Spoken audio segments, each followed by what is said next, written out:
Sino yan? Hello po, Miss Tanya. Kayo po ba yung kumakatok sa pinto ko? Nagising lang ako sa tawag mo. Hindi naman ako kumakatok. Alam mo, Bes, sa totoo lang, ito yung rason kung bakit gusto ko na talagang lumipat ng apartment eh. Ano ba naman ang diary? Search ko yung may-ari. Namatay siya dito sa apartment na to 2 years ago. Umpisa ng diary niya. Sa tuwing alas 3 daw, is may kumakatok dito sa apartment niya. Bukas na bukas, aalis na talaga ako dito. Naghahanap na ako ng apartment online. 259.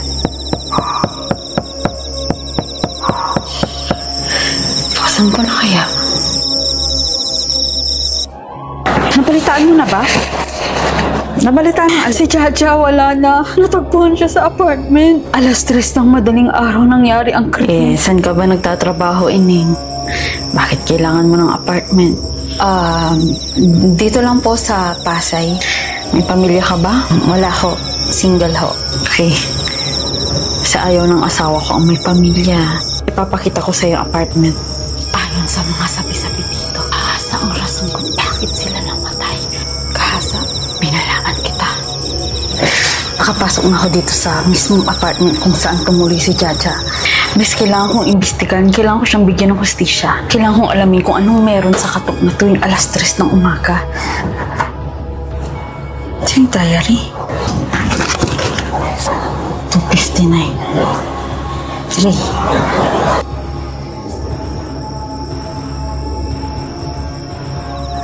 Wala naman.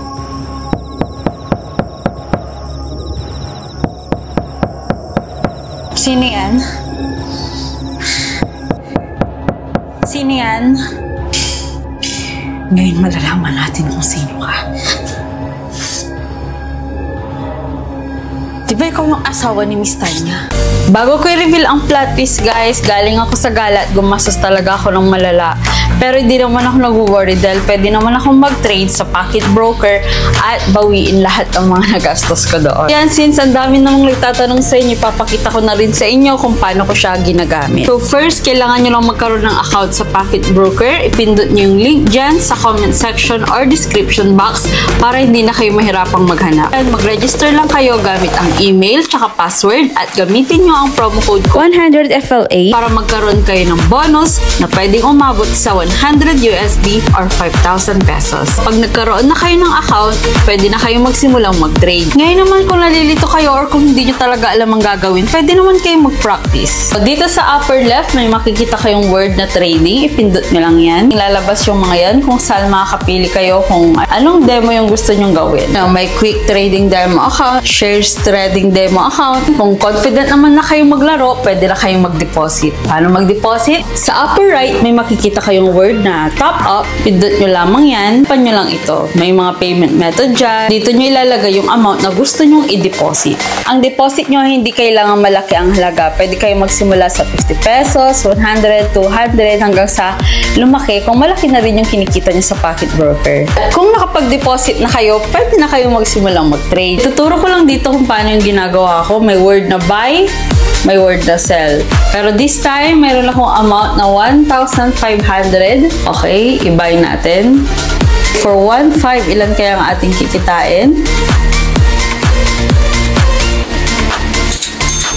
Ayun, so kumita ako ng 2,865 pesos. O, diba? Ganun lang kadaling kumita ng pera ngayon sa trading. Yung kikitain nyo, nakadepende pa rin yan sa sitwasyon. Pwede pa lumaki sa higit 2,000 pesos. Siyempre, anong susunod? Magwi-withdraw tayo. So, tuturuan ko naman kayo kung paano mag-withdraw ng mga kinita natin sa pocket broker. Gagawin lang natin, pumunta lang tayo dito sa finance option. Lang natin or i-click ang word na withdrawal. And then yun, pwede nyo nang i-withdraw agad, pwedeng e-wallet, bank transfer, or cryptocurrencies. And ito ay 0% commission kung gagamitin nyo syempre ang aking promo code. So ano pang hinihintay nyo, i-click nyo na yung link dyan sa description box. Makapag-create na kayo ng account sa pocket broker at wag na wag nyo kakalimutan ang aking promo code para makuha nyo ng buong buo ang inyong bonus. So yun lang guys, i-reveal ko na ang flat twist para makapag-start ulit ako makapag-trade at mabawi-bawi ko yung mga nagastos ko sa mga gala ko. Bye! Diba ikaw yung asawa ni Miss Tanya? Huwag kang maingay, baka marinig ko ng asawa ko. Relax ka lang, okay? Papasok ako. Ngayon, mabibigyan ko na ng hustisya lahat ng mga babae dito. Hello,